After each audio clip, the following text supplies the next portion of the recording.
Oh, ang gagawin mo dyan? Ha? Ayun. Diba? Yung problema eh. Ang dami nagre-request niyan. Bone marrow content daw. Ang problema, hindi ko alam kung ano ang gagawin dyan. Pare, kasi ang bone marrow, dalawa lang ang components yan, pare. Taba sa gitna, na kapag inihitan mo, ha? May bagong kutsilyo ako dito, pare. Kating-kati akong gamitin to. Mag-iingat ka sa kakasamid mo. Babalik ko na. Opo. Taba lang yan. Na kapag inihitan mo, natutunaw. Tapos yung isang component ay bone, pare. Kapag sinabi ng taong bone marrow, eto lang talaga yung tinutukoy nila. Anong gagawin ko sa taba? Papasikatin sa YouTube. Isa ka ba? Dugo ko pa! Kakarating mo lang, nonsense agad ang sinasabi mo. Pero yun nga ang problema, pare. Bone marrow 3 ways, re-request ng maraming tao. Siguro mga 4 at kalahati nagre-request. Isa pa ata si Ian doon. Isa pa si Ian doon. Tatlo na lang yung authentic. Oo. And gusto ko na namang ma-challenge. Yung una nating gagawin, yung ngayon, ano to, very basic lang to at sumikat to dati na pagkain. Nung pre-pandemic, kumain ako dito. At okay naman siya.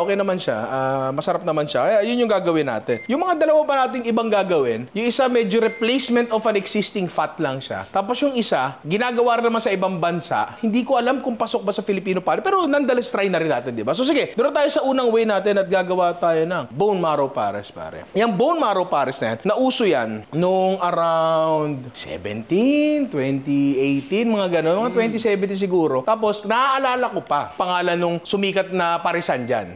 Shorthorn pares. Naalala ko yun kasi naalala ko sa likod na SNR yun, pre. Kaya ako naalala kasi, kaya pala Shorthorn pares. Kasi Shorthorn Street. Yan, parang gano'n. Oo. Pero namin yan, ayos lang. Masarap siya, di ba? Ang ganda lang kasi na-experience yung pares mo sa buo. Tapos, merong ganyan. Dati kasi, eto mga to, pre, kung di ako nagkakamali, baka imported na tong mga to. Hindi ko sure eh. Hindi ko talaga sure. Pero etong mga ganitong klaseng bone marrow, hindi mo to masyado mabibili sa palengke. Kasi, yung klaseng cut na yan, pre, ano yan, banso ang gamit yan. Yung ginagano, no? Hindi kaya ng itak yan. Kaya yung mga sa bulaluhan, pre, ang usual na bone marrow nila, yung tinataktak, yung sinusot-sot. Kasi hindi naman kayang gawin sa ano yan, sa gamit itak yan, di ba? Ang lupit mo kung kaya mo yan, di ba? Kaya daw ni George yan. So, sige, gawin natin yung bone marrow pares, pero hindi lang to basta pares, lalagyan natin ng bone marrow. Sinusubukan ko pang hanapan ng konting integration, yung bone marrow itself sa pares mismo, di ba? So, eto naisip ko. Tapos, eto, meron na kaming kinayod na bone marrow. Iaangat ko na lang kasi may dugo-dugo ng konti at si Ian ay takot sa dugo. First dish pa lang, may hilo na, di ba? Dugo. Ngayon natin dyan. Theoretically, matutunaw siya at magiging mantika siya. And actually, malambot siya na klase ng taba. Hindi tulad nung, sa baboy. Dito na dun sa baboy na matigas, yung nasa labas, yung ginagamit sa longganisa. Hindi, malambot na taba to. I think magiging, magiging mantika talaga yan. Pero ito lang natira, pero nyo. Nagmantika talaga lahat. Parang ganito yung tapsilugan na kinakain natin dati, si Patreng. Yung dumi, kung tawagin yun sa fried rice. Ayun ba yun? Bone marrow ba yun? Hindi. Ginagamit niya ron tampalin. Tampalin yung ginagamit niya. Pero parang ganyan din. Ngayon, yung karne ng baka natin, yun natin dyan. Palagay ko, yung pagpili natin ng ibang klaseng fat para igisa yung baka natin, mas mai-intensify yung lasa ng baka natin, di ba? Kasi pipiliin mo na merong kang buong bone marrow o taba ng baboy minsan. Sa mga paresa, di ba may gano'n naman talaga. Pinipili, masarap din naman yun. Pero kasi, sa ganitong pagkakataon, natusta siya. Yung mga taba na lumuluot na, o kaya kahit yung taba sa yung bone marrow sa bulalo, hindi naman nagisa yun. Eto, nagkaroon siya ng chance ang mag-develop pa ng kakaibang lasa. So palagay ko, may elevate ito yung beefiness ng pares natin, di ba? So, gisa lang muna natin yan and hanggang magka-brown. Actually, kanina habang ginigisa namin, amoy na amoy mo siya. Actually, ang weird eh. Hindi siya lasa, ito kasi baka. Ito lasa ng amoy ng baka. Magatas-gatas ng konti, madamo-damo ng konti. Pero yung bone marrow, amoy siyang pritong baboy. Ewan ko kung napansin nyo kanina, medyo may amoy siyang gano'n. Parang siyang lechong kawali, may gano'n siyang amoy. Ewan ko. Malalaman natin kung may epekto ba yan mamaya. So, gisa lang muna natin yan hanggang mag-brown pare. Hindi ko alam kung nakikita nyo kasi mausok na, pero may browning na siya pare. Lagyan natin spices, syempre. Star anise. Mas maganda yung buo-buo. 3 piraso lang lalagay ko dyan. Ano to? Mongol. Cinnamon stick, sorry. Dahon ng laurel. Dati, pamintang buo ang nilalagay ko dyan. Pero na-realize ko, kung tatanggalin mo lang rin naman, ang hirap tanggalin na pamintang buo. Diba? So, pamintang durog na lang. Ayan. Iyon. Okay na yan, pare. Gusto yung pakuluin nyo, pero kami, pressure cooker na. Alam ko maraming taong ayaw gumamit ng pressure cooker. Alam ko si Chef JP ayaw niya gumagamit ng pressure cooker eh. Kasi gusto ni Chef JP, low and slow talaga. Gets ko naman yun, wala namang problema doon sa kung paano mo parang palalambutin yan. Basta importante ay... Maluto. Lumambot! Testing yun kung nakikinig kayo! Lagyan natin yan din eh. Oy, nga pala, speaking of which, ano ang knock-knock natin ngayon? Maro. Ang hirap naman nun! Di ba pwedeng buto? Di wag Maro na lang. O sige, Maro. O sige, bone marrow. Knock-knock na. Inunahan ko na kayo kasi malamang ito yung nasa isip nyo. Knock-knock. Bone marrow. Bone marrow. Bone marrow. I love you. Bone marrow. Alam ko nang may nakaisip niyan. Kasi ayoko nang mangyari yung nangyari nung nakaraan. Sige, kumana kayo. Ano. Natamene kayo, no? Lagyan na natin ng tubig to. Yung pinag-isahan natin. Who's there? Bone marrow. Bone marrow, what you're fighting for? Sige, tuloy mo. What we're dying for. Huwag mo sabihin, hindi mo alam yan. That's it said. 21 guns, pre! Ayan. Okay lang. Yung mga, yung mga choice namin ng Amin Dream Music, sophisticated eh. Pasensya na, hanggang ano lang kami. Top 10 hits lang kami, di ba? Yan. Kasi andyan yung lasa, pre, di ba? Lagay natin Dayan. Tubig. Toyo, pare. Actually, yung nakita kong ano talaga, Paris recipe, hindi brown sugar ang ginagamit, pre. Ang galing. Ginagawa nila, nagkakaramel pa sila. Nagsusunog pa sila ng asukal. Diba? Nag-iisip ka, sir, ah. Nag-iisip ka. Pero nandito naman tayo. Harutin natin ng konti, di ba? Kailangan lang natin ng konting tamis, di ba? May nakita kami dito eh. Rice syrup. Pwede naman kayo mag-asukal lang, pero gamitan namin ito opportunity na para magamit ito eh, di ba? Iba lasa niya eh. Hindi siya ganun katamis, tapos medyo mamulases yung lasa niya, di ba? Lagyan natin yan. North chicken powder, pare. Yan. Tapos, okay, madali lang naman siya. So ngayon, palalambutin na lang natin yan. Pero hindi pa dyan natatapos ang ating bone marrow integration. May gagawin pa tayo mamaya. Pero sa ngayon, yan muna. Kasi ano to, medyo matagal. Alam naman natin yan, di ba? Habang pinapalambot yan, doon na tayo sa pangalawa natin. Itong pangalawa natin, pare. Ano to eh, isa to sa mga bagay na alam kong ginagawa na ng iba. Matagal na rin naglalaro sa isip ko, pero hindi ko pa nagagawa. Medyo basic lang din ng konti to. Pero para lang mas ma-open yung isip natin na ang paggawa ng mashed potato, di lang basta Google para makahanap ng knock-knock kasi wala. Hindi ako nag-google. Ang ginag-google ko ay lyrics. Sige. Sabi mo. So yun nga, gagawa tayo ngayon ng bone marrow mashed potato and Mashed potato! Mashed potato! Mashed potato! bago to, pre. Mula sa mga kaibigan namin yan, galing national, pare. So hiwang-hiwa ako dito, pre. Baka gusto mong manahimik muna. Wala lang, baka lang gusto mo. Optional lang naman, di ba? So sige, bone marrow mashed potato, pare. Gawin na natin. Ay, lulutuin natin. Bone marrow mashed potato, pare. Mashed potato! Mashed potato! Mashed potato! So mukhang hindi ko nagagamitin yan salitang yan ngayong araw. Okay. ACS. Dalawa ang gagawin natin dito. Una, yung pinaka dinurog na patatas mismo. Tsaka syempre gagawa tayo ng gravy. At yung dalawang yon meron yung bone marrow. So meron kaming ginawa dito na napakagandang beef stock. Tignan mo. Ang ganda, wala ka nakikita, di ba? Ibubuhos ko na lang sa iba yan. So ang ginawa namin dito, tunuhan namin yung bone marrow, yung buto mismo. Kinayod namin yung pinaka marrow itself. Ilagay namin sa tray kasama ng sibuyas at bawang, tomato paste. Tapos inoven namin. Tapos ilagay sa pressure cooker. Usually, pag gumagawa tayo ng magandang beef stock dito, may mantika sa taas. Pero dahil kinayod natin yung bone marrow, tapos yung buto naman itself, ayan wala namang kataba-taba yan. Wala to masyado mantika. So ngayon, i-reduce down natin to at susubukan natin gawing demi-glace, pare. Okay. So ibubuhos natin yan. Dinay. I-reduce lang namin to. Yung gantong klaseng stock, hindi ko talaga alam kung magde-develop to ng gelatin. Hindi ako sure. Ano yan, pre? Wala nung tuhod. Yung tuhod itself ng baka, yung... Oo, baka walang... May collagen to for sure. Pero hindi ko alam kung gaano karami. Hindi ko sure kung gaano karami talaga. Pero ang dugas dyan, pre, since gelatin naman ang kailangan natin, lalagyan natin ng gelatin packet kung kailangan. Pero rest assured, kahit ano pang gawin nyo dyan, magiging masarap yan kasi buto yung pinanggalingan ng natin, ng stock natin. So, habang hinihintay nating ma-reduce yan, gawin na natin yung ating mashed potato. Mashed potato! Mashed potato!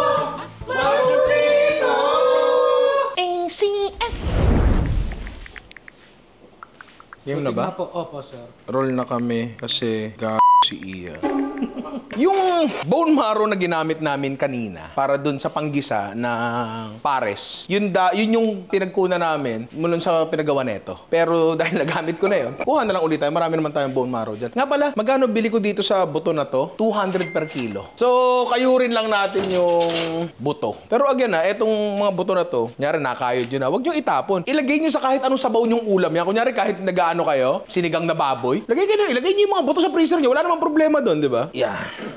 Kasi pre, hindi ba ang dinurog na patatas may butter? Bakit hindi yan? 'Di ba? Kasi ganoon din naman yan 'di ba? Pareha silang fat din naman siya 'di ba? Na flavorful. Ang butter technically ay flavorful fat na may konting milk solids ng konti. So, ewan natin, pero hindi purely bone marrow ang ilalagay namin dito kasi baka nakakasuya pre. Baka hindi ko sure. So, hahatian natin ng butter pa rin kasi kailangan din naman talaga yung butteriness pagdating sa sa mashed potato, 'di ba? Mashed potato! Mashed potato! Mashed potato! Okay. So, tunawin lang muna natin yan dyan. So, ngayon, eto na yung mga patatas natin. Hindi ko na pinakita kasi siguro naman marunong kayo magpakulo ng patatas, hindi ho ba? Sorry. Mashed potato na. Mashed potato! Mashed potato! Mashed potato! Remix pa. Uy! Who's there? Bone marrow. Bone marrow. I want you into the bone marrow. Take me on.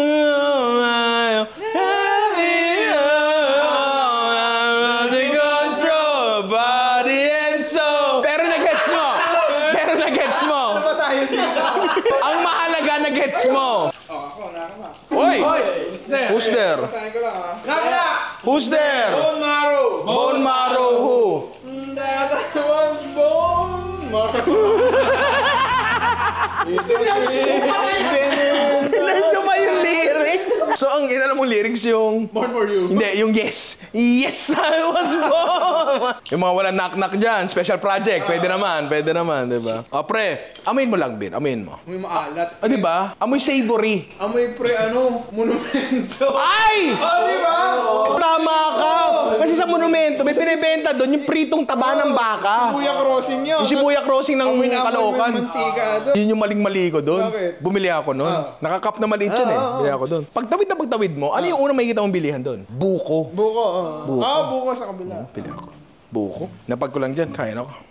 Mantika, sarap. Naumay ako, okay na ako. Buko. Pagkagano ko, nabalutan ng Alam mo yung parang nagsebo talaga yung buong ko. Pero alam mo, nagsaganap ako ng tsaa o kape na mainit para matunaw. Wala, pre. Wala. So, eto, lagay na natin yan dyan.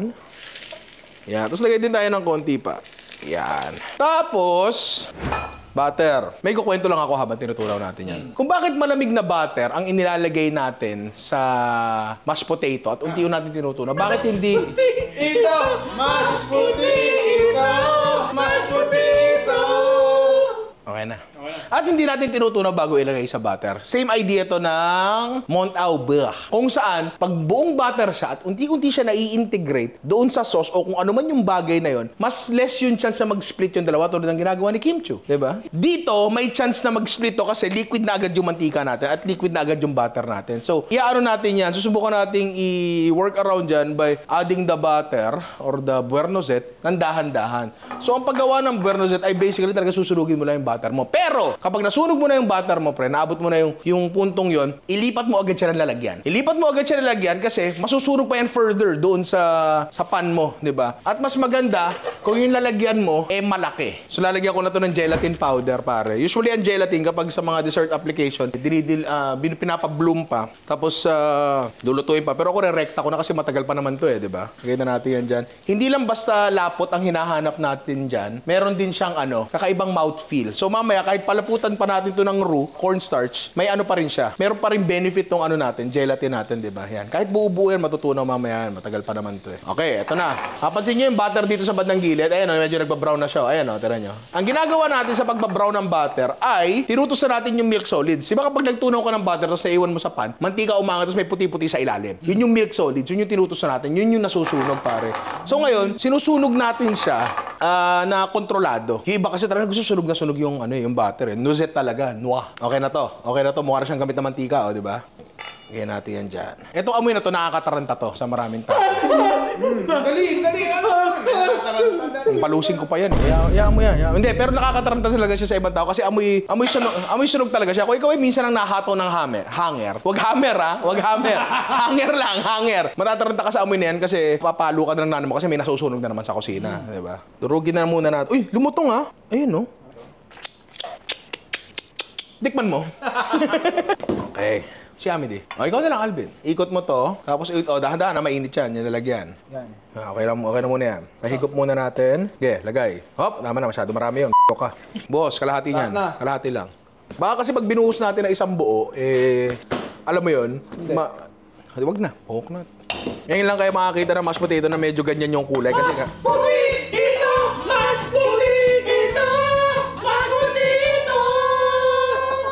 tingin nyo, masaya yung mga magulang nyo sa pangangapangan ng ginagawa nyo? Maylin, masaya ka ba? Bibian, masaya ka ba? Ako lang, kote. Wala pang asin to eh. Ay, meron pala yung sa butter.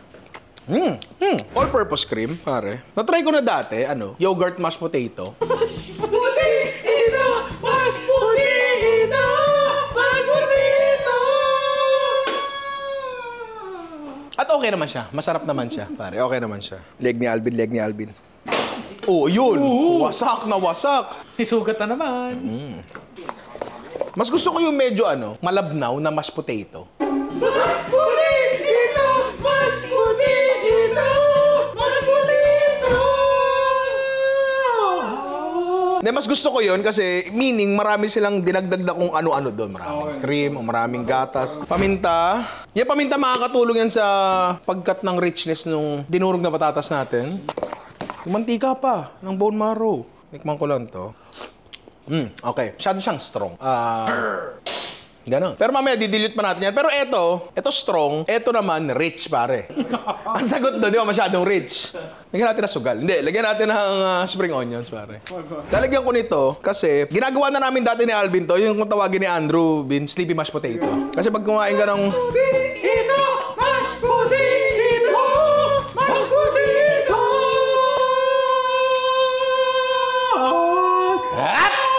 Ayaw! Ano ba sinasabi ko? Kalimutan ko tuloy. Ayun, para kontra umay, pare. Ganon siya. Ilagay natin, Dayan. O Dinay, mamili ka. Okay.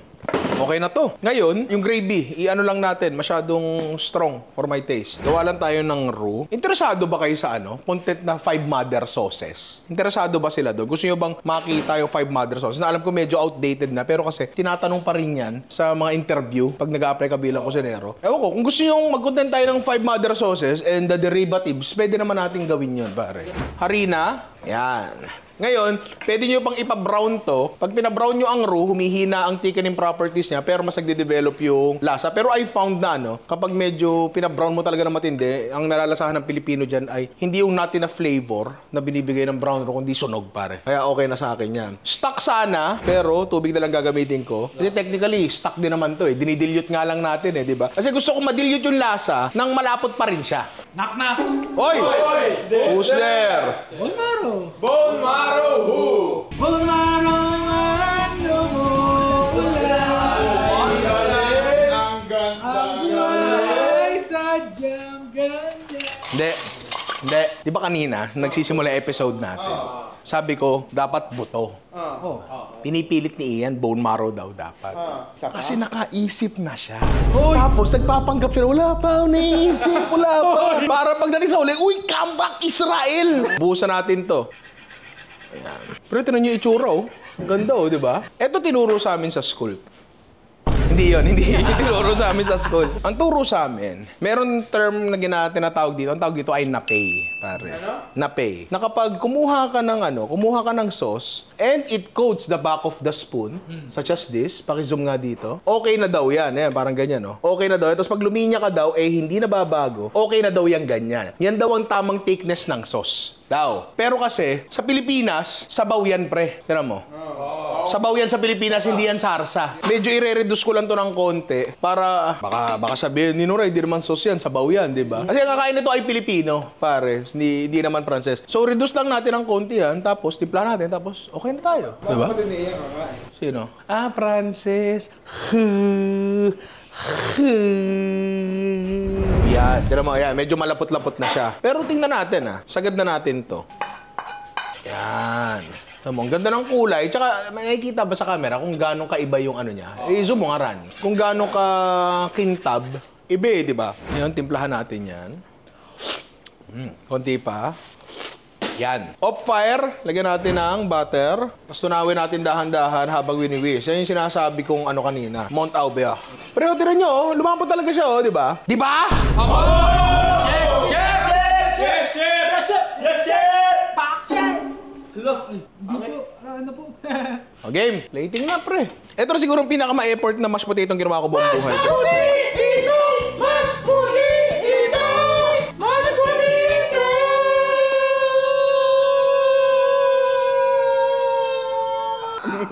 Natin yung sa gitna. Alam nyo ba yun sa mga photoshoot? Mashed potato. Mashed potato! Mashed potato! Mashed potato! Bermans na, sakto. Durog na patatas daw ang ginagamit nila pang plating ng ice cream para hindi daw natutunaw. So, gets ko yung sinasabi mo, diba? Halagyan lang natin ang ano sa gitna yan. Balon. Halagyan natin sa gitna yan. Only gravy, sir. Ay, hindi only yan, pre. Mahal yung gravy natin. At ito na, pare, ang pinakamahirap na mashed potato. Mashed potato! Mashed potato! Mashed potato! Na ginawa ko sa buong buhay ko, pero mukha naman siyang napakasarap. Siguro ano to? Pwede tawaging bone marrow mashed potato. Mashed potato! Mashed potato! Mashed potato! Buti tumingil ka, sakto-sakto. So ano bang kailangan natin gawin, pare? Tikman na natin yan, pero bago yan, Jerome, sumama ka muna. Konti.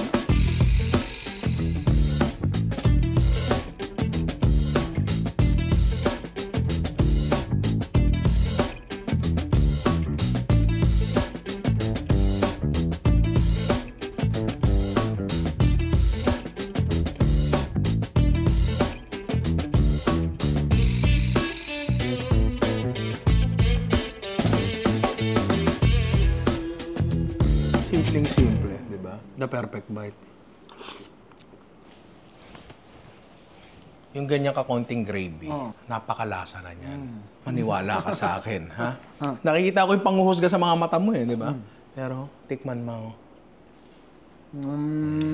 Masarap yan, may steak eh. Huwag ka maghanap ng wala, inubos na nila malubiton yung steak, pre. Pero kamusta sa'yo? Sarap. Kailangan mo lang ng ano, parang karne something. May chicharon ba dyan? Bigyan nyo nga ng lutong to, di ba? Halika dito. Masyado marami hinihingi ito eh. Bigyan, may isang galunggong pa dyan, pre. Buto, ayun, masarap. Pero ganun din. Oo. Bitin. Tagal. Parang masarap sa may part na yun. Ngayon, naiintindihan ko yung sinasabi ng mga ganit na ere. Kasi ito naman talaga ay side dish, pare. Hindi ka naman no-order ng mashed potato at mashed potato lang yun. Mashed potato! Mashed potato! Mashed potato! Mukhang magbabaha po ulit sa Malabon. Sinira po ni Ahmed yung floodgate. Alam mo, ayan o. Temporary fix lang yan, o. Ngayon, eto akin na yan. Puka na. Ngayon, eto, medyo masyadong matapang pa rin yung sauce namin kahit dinilyut namin siya. Di ba, Bino? Malasa yung sauce talaga. Masarap siya, pero masyado siyang malasa. Para sa ganito, dapat naman talaga kasi ang konting-konti lang, di ba? Pero yung patatas itself, masyado siyang malasa. Not in a bad way. Di ka dito, Rani? Eto si Rani, masensitibo sa pait at asim to. So, sinasabi ko lang kasi baka mag-react siya dito. Chop. Okay sa'yo? Oo, pero yun nga. Kailangan karne. Mga tao to, di ba? Pero pag tinikman mo yung patatas lang, Masarap. masarap siya. Ang bone marrow ay may linamnam. Meron siyang kakaibang linamnam. Pero legit, try nyo to. Kasi pwede nyo pang explore. Actually, pwede nyo palagyan to imbis na ano. Piling ko mas masarap to imbis na spring onions. Leeks ang ilagay natin. Mas malaki yung ano. Mas malaki yung ano, yung freshness. So, it will cut through the richness yung buong patatas natin. Hindi ko na sinabi yung trigger word. Hindi ko na sinabi, di ba? Pero yun, try nyo to. And doon na tayo sa susunod natin. Yung pares natin. Konting oras ba? So, doon na tayo sa pangatlo natin para ihuli na natin yung pares. Isa sa mga una kong nakita na foreign uses ng bone marrow ay ginagawa itong palaman. Ginagawa itong butter replacement, pare. So, ginagawa nila, roasted bone marrow, lalagay sa oven para ma-roast. May asin sa taas. Tapos isa-serve yun sa tabi ng tinapay. Parang yun yung pamalit sa butter. Kunin yung gagawin sa tinapay. Ganon yung ginagawa nila. Pwede naman natin gawin yun, pero ibahin lang natin ng konti, di ba? So, eto, nagtutunaw tayo dito ng bone marrow. Mabilis lang naman yan. Patayin natin yan. Patay na yan, lagyan natin ng butter. Ang gusto natin mangyari dito, parang ano, bone marrow infused butter. Parang ganon, di ba? So, kaya ako pinatay na yung apoy kasi ayokong mawala yung solids na yung tubig tsaka yung milk solids ayokong masunog pa doon sa butter. Kaya gusto ko lang siyang tunawin. So, ito yung tray natin na merong bone marrow na basyo. Kasi dyan natin ipi-plate yung iba. Kumuha na rin tayo ng mga malalaking bone marrow na i-roast na rin natin. Yan. Dalawa, okay na yon. Tapos lagyan lang natin ng asin yan. Ito, wag na, buto lang yan eh. Pang-plating lang yan eh. Sala natin sa oven. Ano to? Naka 200 degrees Celsius kami. Ang oras, depende kasi yan sa ano eh. Sa kapal ng bone marrow nyo. Pero mapapansin nyo, unti-unting liliit yung marrow itself. Liliit siya kasi matutunaw na siya. Yun, okay na yun pare. Hoy, nagiging bagong luna ka ha. Mayard.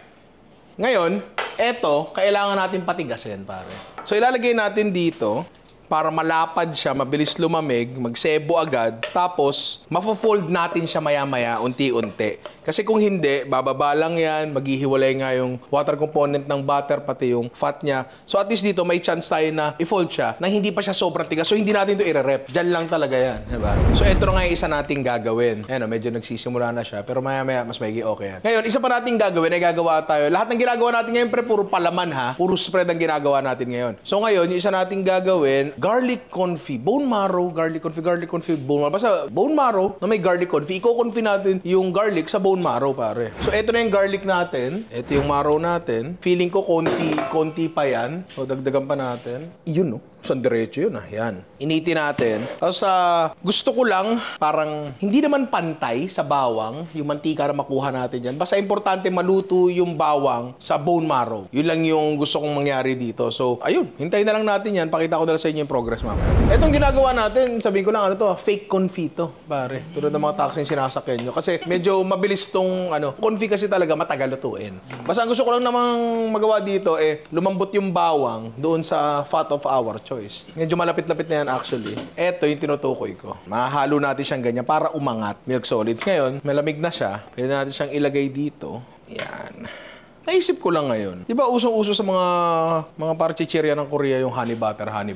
Bakit hindi natin lagyan ng honey to? Hindi ko alam. Pero sa ngayon, ayan natin na nyo. Nag-reintroduce na yung milk solids niya. Maputi na uli siya. Kanina clear diba? Durug-durugin na natin ng konti yan. At ilagay ito sa ref. Around 10 minutes lang siguro. Para lang tumigas siya ng konti. Ayaw kasi natin matigas na matigas. Gusto kasi natin medyo spreadable, diba? Ngayon, eto, okay na yan. Ngayon, ibe-blender ko dapat yung hand blender. Kaso, sira yung dalawa nating KitchenAid cordless immersion blender. Kawawa naman ako. KitchenAid.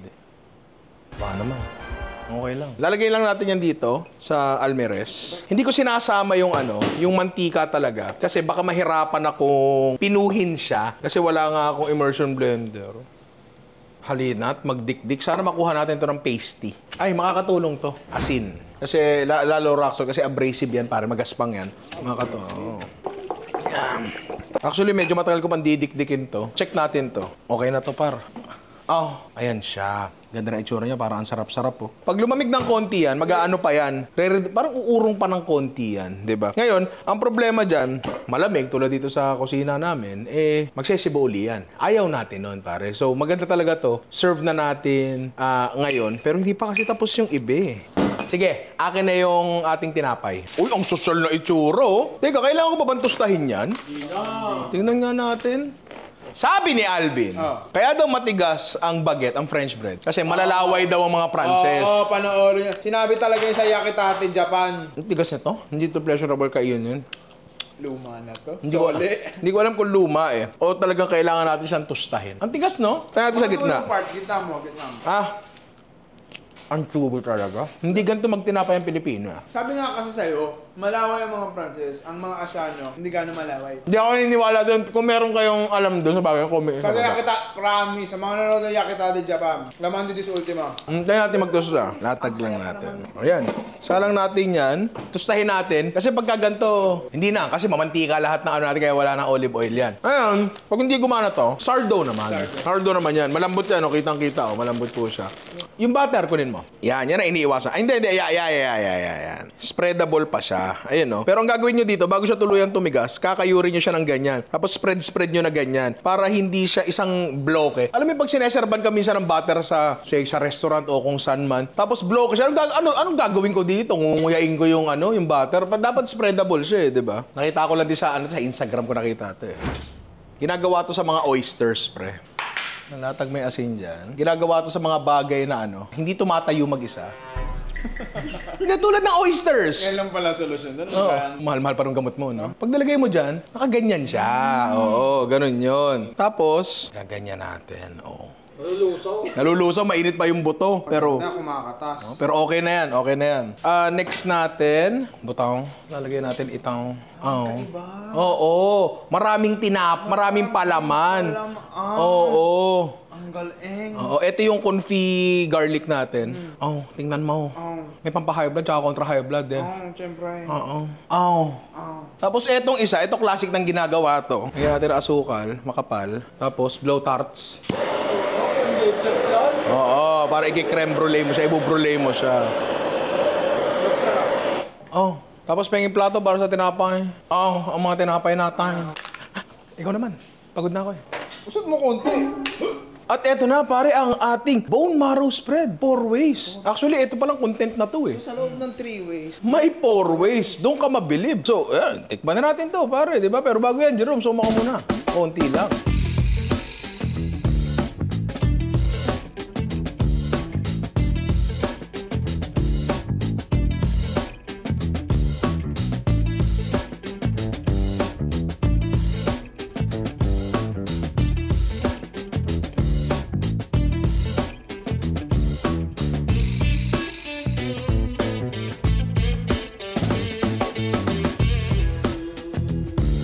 Nakakabahan lang ako dito eh. Cholesterol.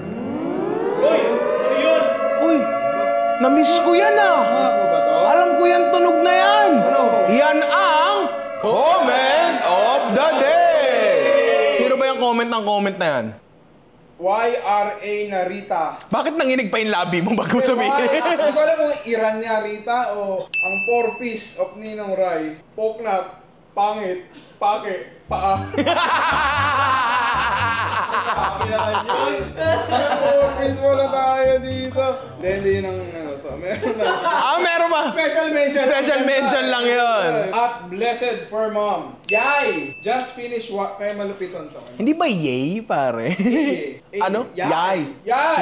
Yay! Sige na. Watching. Kala ko puro lang to katarantaduhan na tawanan. Nakakaiyak din pala. Ibang-iba siya sa karakter niya as malupiton. I've been a fan since Colocos TV, pero mas more pa akong naging fan dahil sa BOH na to. Minsan talaga kung sino pa yung loko-loko lang, siya pa pala yung totoong sensible at yung pagmahal sa magulang. Mas more ka pang i-bless ni God for sure. Thank you for this collab. Pag may notif ng bagong upload ni Ninong Rai, click agad. Yun. Nakakabitin pa din kahit lang format. More content to come, Ninong Rai. Stay safe and healthy sa ating lahat. Ito yung dahilan kung ba't di tayo makapag-ikli ng videos eh. Kasi marami na umaasa sa atin eh. Minsan nagka-try tayo na maikling videos. Ano ba yan? Ito lang, Ninong Rai. May mga ganong comment eh. Tinigil na namin. Nag-stick na lang talaga kami sa kung ano yung nakasanayan at gusto ng audience namin. As for dun sa kwento ni Malupiton, naman talaga. Pre. Napakaganda naman talaga. Nakakaiyak yung sa, umiiyak yung tatay niya. Kami ni George Aguilid eh. Oo. Ayan, ganyan. Nakakaiyak yun. At saka marespeto si Malupiton, no? Ang galing. Po ng po. Para tumanda ako ng 5 taon sa pag-uusap namin eh. Napakaganda ng content na yun. Dami ko rin talagang natutunan. Kaya, Boss Joel, napakalupit mo dahil na-inspire dahil sa'yo, di ba? And maraming salamat sa panonood pala. Sana huwag kayo magsawa sa pagmumukhang to. Pag nagsawa kayo, pwede naman si Malupiton dito minsan. Magkamukha rin naman eh. Sino mas pogi sa amin ni Malupiton? Malupiton. Ang bilis sa sagot. Hindi man lang nagpapilit. Sumali ka ba sa Mr. Pogi? Ay! Oh! Pwede sumali, Mr. Paki. Oy! Sorry. Ano pala yung palaki? Anong palaki yun? Palaki ang pake. 4 piece! Kumakana ka na! Simula tayo din sa... Natutunaw. Oo, sa natutunaw. Actually, maganda na natutunaw siya kasi baka mas spreadables. Ayan. The perfect bite. Actually, no? May function niya asin na yan. Pwede mong gamitin yan. Kung ano naging crunchy sa ano? Gusto ko to. Patry sa malambot na tinapay. Kasi eto, ano matigas na siya to begin with. Nung natusta, tumigas pa rin naman siya. Tapos ang tatalim, alam mo yun? May lakna ka ba, Kuya Bon? Bone marrow. Bone marrow. Ay, teka, bone marrow. Ay, teka, meron ka na ba? Oo. Bin, halika dito. Malinamnam, masarap, and slightly meaty. Yun yung nilalasahan ko. Ikaw? Nasa akong butter. Butter, kasi mas malakas naman talaga yung lasa ng butter kaysa dun sa bone marrow. Pero ako, sa akin, mas ano siya, mas substantial ba? Actually, kung tutusin, ito yung pinaka-low effort. Technically, tinuna mo, hindi nga nag-require na oven yan Alam mo yun, di ba? Ito, mas ano pa to. Teka, masarap to pero testing nga natin to. Yung pinaka-plain, pare, yung ginagawa sa mga Instagram na nakikita ako. May asin na siya. Bin, halika. Nalasahan mo dito, butter. Ito, papatikim ko sa'yo. Nasa itlog. Nasang itlog. Hindi ko, parang yung penoy na basa. Pero ano siya, etong garlic confit with bone marrow. Eto medyo kinakabahan ako dito. Kasi baka sebo na siya. The perfect bite, pare. Kanina sabi ni Alvin, yung garlic confit, ang sarap niyan. Alika dito. Sarap ng steak. Bili ka. Mahap ka. Sarap to, di ba? Manamis-namis, andun yung tamis ng bawang. Panalo siya. Okay siya para sa akin. Ayun umisa pa si Alvin, Basta ano siya, parang garlic confit na may konting linamnam. Ganun siya, di ba? Tsaka may makakain mo yung dumi-dumi, kung tawagin nga ni Patreng. Yung parang natusta na natitira sa maliliit na bone marrow, parang laman. Masarap sila pag pinag-combine, di ba? Pero ang tanong, eto bang huli? Malutong. O tayo niyan. Gaya natin. Dine. Konting asin pa. Okay. Ito ang masarap. George, halika dito. Ayun, laruan ng aso yan.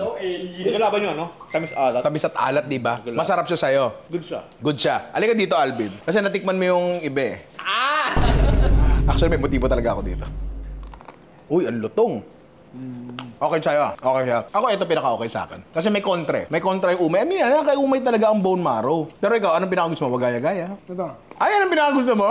Yung garlic confit? Ano mo, magaya-gaya Ewan ka, paano kung pwede Last gaya-gaya? friend ko Ito pa rin. Ayan pa rin. Okay. Sige. Pero yun, pare, maganda experiment to. Tsaka ang ganda i-serve niya, Nakatuwa. Pwede pili sila, ganyan. Yung kasi hindi naman masasayang yan. Ginagamit pa nga namin di ba? Sa akin, tagumpay to. Pero, kung may gagayahin kayo dito, yung garlic confit, tsaka yung matamis, pare. Okay sila lahat. Pero doon talaga sa matamis, sobrang okay niya. O, doon na tayo sa last natin, pare. Yung pares natin, malambot na. Ayan, nire-reduce na lang namin ng konti yung sabaw para mas mag-concentrate pa yung lasa. Pero ano ba ang katambal ng pares? Sinangag. Tama ka dyan. So, gagawa tayo ng bone marrow sinangag.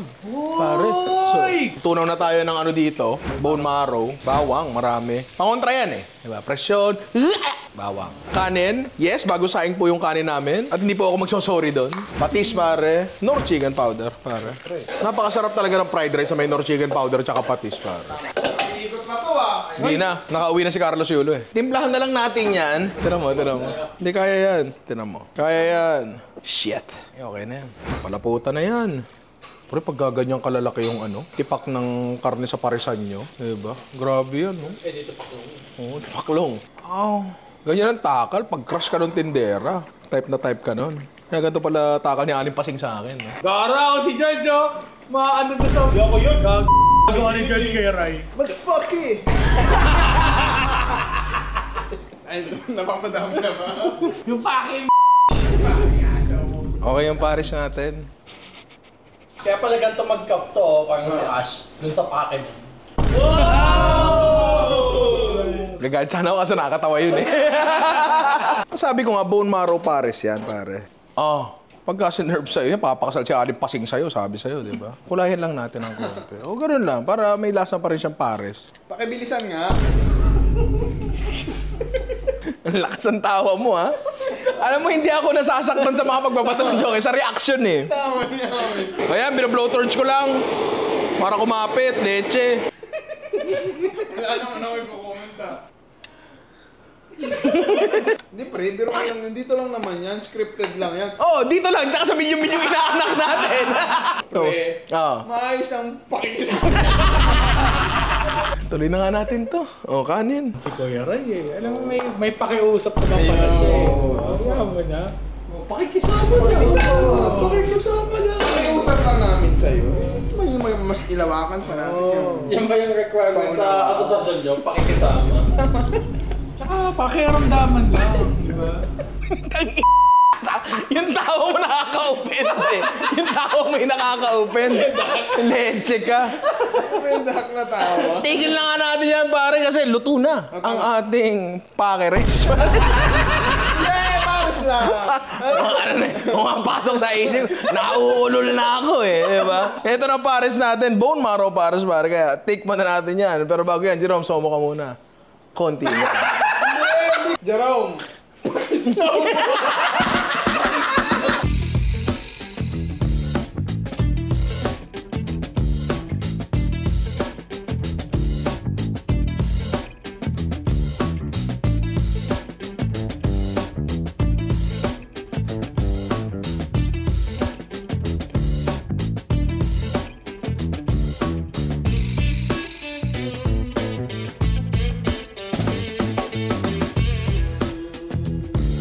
The perfect bond. Albine, come on down. The perfect bond. Agaw pa. Chaser. Oh, okay ka lang? Pare? Pakisabi sa pamilya ko. Sarap pre, nakakamatay sa harap. Ako, nakakamatay sa insulto eh. Alam mo yun? Meron akong na-realize. May lasa ang bone marrow. Masarap ang lasa ng bone marrow. Pero para malasahan mo siya, kailangan kainin mo siya ng salang. Yun yun. Kailangan makain mo siya ng buo. Kasi pre, mga tayo bone marrow fried rice. Hindi mo lasa. Pero, nung kinain mo yung bone marrow mismo, nilagay mo sa kanin, doon nalalasahan mo siya. Di ba? Ngayon, ang bone marrow should be eaten sparingly. Konti-konti lang. Di ba? Tinan mo to.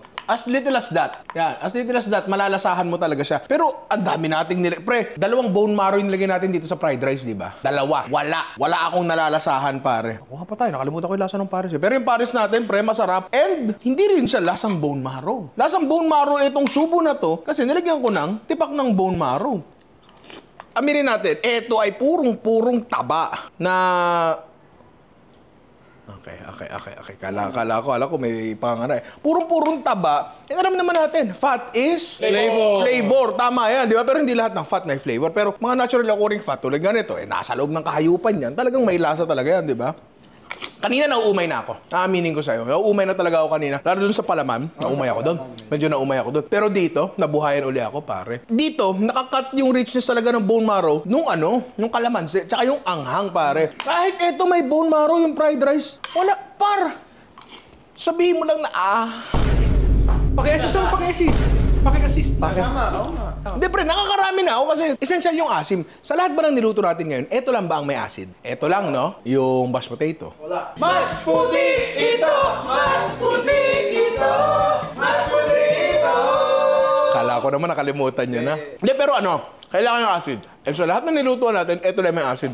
At not to say, na hindi masarap yung mga niluto natin kanina. Yun yung mga bagay na konti lang talaga yung kakainin mo. Sa mashed potato, makakain ka ng marami. Mas puti ito! Mas puti ito! Mas puti ito! Kaibigan mo yung mga yan. Kasi, kasi makakain ka ng marami doon kasi hindi mo nga siya nalalasahan pero siguro baka maramdaman mo siya. Maya-maya ng konti. Pag nakahiga ka na sa ospital, alam mo yun, di ba? Makolesterol talaga yan. Pero sa lahat ng niluto ko ngayon, eto yung pinakamasarap. At pares yan. Pangalawa, mga pares naman talaga. Pares kalye yung mga nakalutang na taba-taba yun na parang ganun din naman siya. At hindi ka makikipag-agawan pare at hindi mo ipapakiusap. Shit. Kinana ko yung sarili ko. Ipapakiusap pa ba kay Manong? Tapos para titignan ka pa yan ng masama. Nakakawalong kanin na isang order lang ng ng karos, hingin-hinan sabaw. Tapos gusto ba hingi ng sabaw, may taba. to. I-try nyo to, and kung meron pa kayo ibang naiisip na pwedeng integration ng bone marrow, comment nyo sa baba kasi admittedly, hirap ako dito. Hindi ko alam kung ano bang ibang pwedeng gawin dyan. Lalo na ngayon sa na-discover kong hindi mo pala siya mararamdaman kapag hinalo mo siya sa iba. Ewan ko. Mamaya kapag ginawa mo na, hopya baboy ka pero ang gagamitin mo, bone marrow. Hindi kasi may taba yun, pre. Yun yun ginisa sa taba yun. Hindi mo siya malalasahan talaga, di ba? Kaya humihingi ako ng tulong sa inyo mga inaanak. Maraming salamat sa panonood. Kung nag-enjoy ka sa episode to, click mo muna yan, mga video na yan. Baka sakaling mag-enjoy ka pa. I love you all, mga inaanak. Okay? Akin na itechiwa. Ha? Hotdog susubok.